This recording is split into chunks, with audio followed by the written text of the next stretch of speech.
La page de la présidentielle est à peine tournée que la bataille cruciale des législatives est déjà lancée en France. Elles se tiennent dans un mois, les 11 et 18 juin prochains.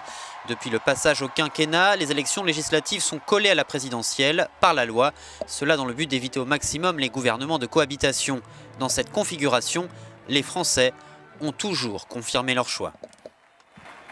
Je pense que le plus gros défi auquel est confronté Emmanuel Macron est de s'assurer une majorité de travail à l'Assemblée nationale pour qu'il puisse gouverner efficacement et mener à bien ses réformes, explique cet analyste. Il est très conscient que la France a de profonds problèmes institutionnels et structurels. Emmanuel Macron, encore un inconnu il y a 3 ans, espère que les Français lui donneront une majorité, comme ils l'ont toujours fait avec un nouveau chef d'État.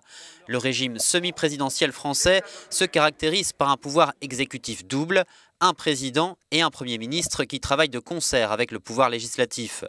3 principaux scénarios sont donc possibles. Le mouvement En Marche pourrait obtenir la majorité absolue ou relative, auquel cas il aurait besoin de former une coalition, mais il conserverait la maîtrise de son agenda. Enfin, un autre parti pourrait obtenir la majorité et il imposerait ainsi son propre agenda. La France a connu 3 périodes de cohabitation.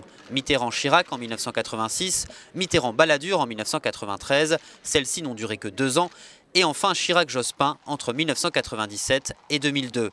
Celle-ci est intervenue après une décision du président de dissoudre l'Assemblée nationale avant l'échéance prévue.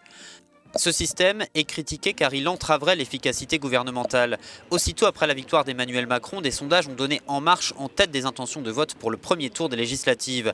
Mais selon une autre étude, 61% des Français ne souhaiteraient pas qu'Emmanuel Macron dispose d'une majorité absolue à l'Assemblée.